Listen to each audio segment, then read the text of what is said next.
talagang umiinit po ang awayan ng Alpotera at ng kampo ni Maharlika ho, mga bossing.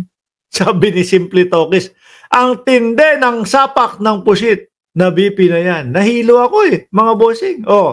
Wala po akong maintindihan sa mga sinasabi niya. Para siyang lutang na nawawala na si BP sa kanyang sarili. Hindi, totoo. Eto, dito naman tayo sa awayan po nung mga DDS. No, sabi ko na ganun. Ayan na. Di ba? Sabi ko naman, ang napapansin ko dito mga kababayan, kapag ka nag-uumpisa na po silang magkagulo-gulo, pag nag-uumpisa na po silang mag-away-awayan ho, mga boss, chief, amo, sir, isa lang po ang pinag-aawayan. Pera. Pera, Nung una nilang mga away, sama-sama pa sila. Tapos may pa-EDSA pa.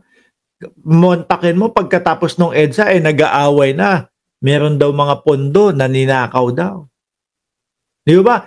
Kahapon naman nung ipinlay natin yung video ni Maharlika, mga bossing, nagrereklamo naman daw. Kesyo daw ba, meron bang mga DTI yung inyong mga solicit na yan? Si Maharlika nagsusulisit din yan di ba? Si Maharlika nagpapa-Gcash pa nga yan Nagbebenta pa nga ng t-shirt yan Di ba gusto siguro ho, mga bossing, kasama siya doon sa kitaan. Ito, binabanatan niya yung Team Alpotera, no? Mukhang sila Baste, nakasuporta doon kay Team Alpotera.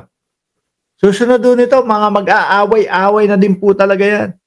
No? Baste versus Maharlika, Sara versus Maharlika. Maglalabo-labo na po itong mga to. Baka sila na po magpatayan. Mga kababayan tuloy. Actually may kumausap sa akin grupo, nagkaroon sila ng execom na sinasabi kung pwede daw ay ceasefire na raw. No, sabi ko na ganun. Dahil akala ko sa Iran lang at sa at sa Israel yung merong gera, may ceasefire pa silang nalalaman na ayaw pumayag, ayaw magpaawat. May dinadawit si Alpot na ibang tao. Sabi ko, you have to listen to me.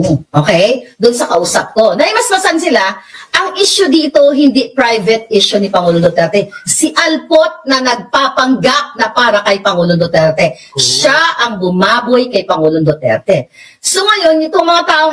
Gusto nila sila-sila lang. Di po ba? Gusto nila sila-sila lang, mga bossing. Tama ba ako? Di ba? Mga kausap ko, matataas na tao ito. At ito yung mga nasa likod ni PRRD ever since.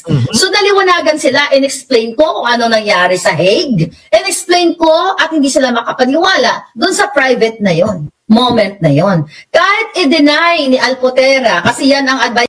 Para po doon sa mga bago pa lang at ngayon pa lang po naririnig mga kababayan itong mga awayan ho nila mga bossing. Si Alpotera po ang sinasabi ni Maharlika, siya daw po ang nagpakalat ng ibong tiririt ng dating Pangulong Duterte.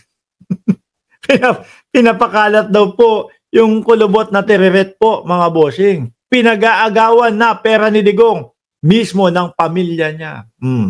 Sa kanya. So ngayon, very dilawan ang style ninyo to cancel me. Patitigilin niyo ako, tapos sila nagtutulong-tulong about it. Ayan, siya na ngayon ang kinakancel. Dati, siya yung number 1, di ba?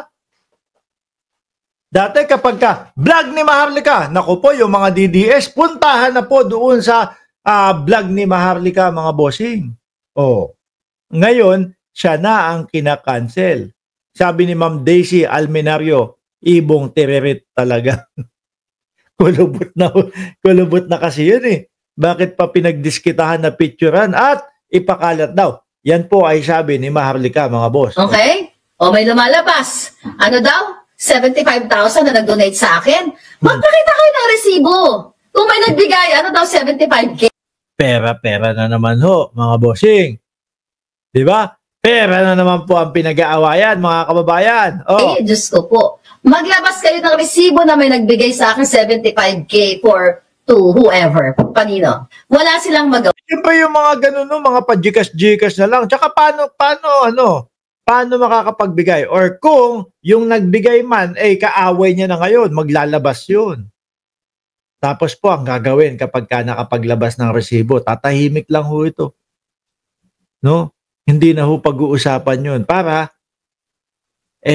kumbaga, wag nang lumaki. Ganyan po ang style ng mga DDS. Miski po si Inday Sara Duterte, ganyan ho ang style niyan, mga kababayan. Ano po? Bibintang, may utang sa amin. Yung mga apelyido nila, Luistro. Dahil yung asawa ko na si Man Scarpio ang tumayo para maging abogado o attorney nung asawa ni Jinx Luistro. Sinagot ho yun, mga kababayan. Hanggang ngayon po, hindi na ho sumagot ang Inday Sara Duterte. Kinalimutan na. Huwag lang sagutin. Kasi lalaki pa, lalala pa. Di ba? Style nila yung mga ganyan ho. Kundi magawa ng mga account, AI account, troll account. At least yung pinapakita ko sa inyo, yung mga resibo o yung mga pinadala ng mga tao na bumili ng libro na hanggang ngayon hindi pa nakakarating. Sadali lang. Sino-sino na ba mga nagdebeb? Ba't hindi kayo magtayo ng National Bookstore? Total, ang trip nyo yata puro mga libro. Si Panort may libro. Tapos yung isang kasamahan nyo may libro din. Tapos ang sinisigaw nyo daw mahirap na ang mamamayang Pilipino. Tapos sasabihin na lang dapat ni Panort doon sa kapwa natin Pilipino na ito ang kabulastugan ng gobyernong ito, ibebenta pa, pagkakakitaan pa. Di lalong naghirap na. Kaya siguro hindi na uubos. Siguro ang iba style kesa bumili tayo ng libro, pakinggan na lang natin yan doon sa vlog ni Maharlika kasi nandoon naman lahat yan. Maririnig naman natin lahat. Yan doon sa vlog ni Maharlika. Di ba? Kaya hanggang ngayon hindi ubos yung libro. Yung nag-donate, nagamit-gamit daw ang Office of the Vice President at is legitimate yon. You know what?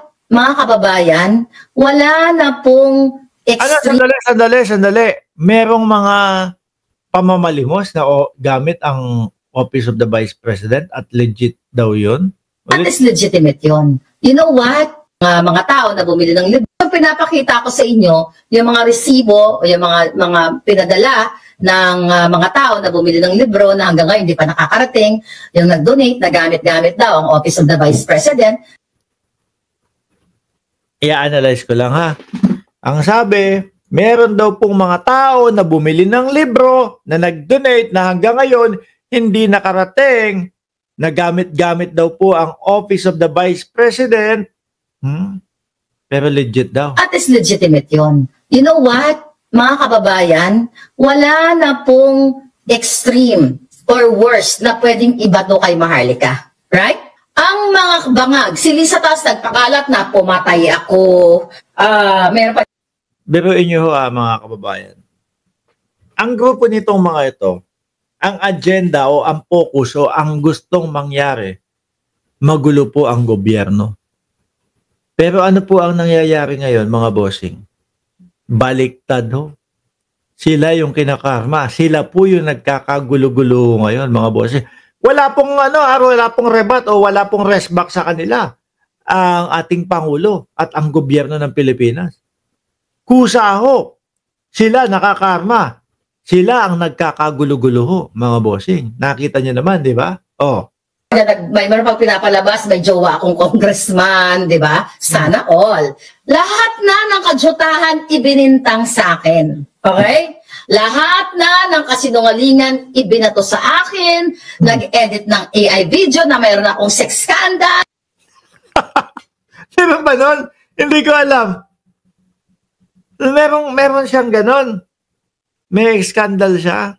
Diba? Alam niyo bang pangarap ko na magkaroon ng sex scandal? Sandali, sino ba? Iba mga trip nito, Yung vice-presidente, ang trip, pangarap EPG na sinusunog. Ito naman, pangarap magkaroon ng sex scandal. Diyos ko po. Ayos yung mga trip nyo dyan, Okay, Yung vice-presidente, pangarap EPG daw na sinusunog. Tapos ito naman, sex scandal naman ang pangarap. Dapat ginawa ko yun nung bagets-bagets pa ako, pero hindi pa naman huli ang lahat. You'll never know, baka gawin ko. O, diba? O, diba? At pagkaperahan ko na lang yung alindog. Tigil na ho natin to mga kababayan. Baka kung saan lang humapunta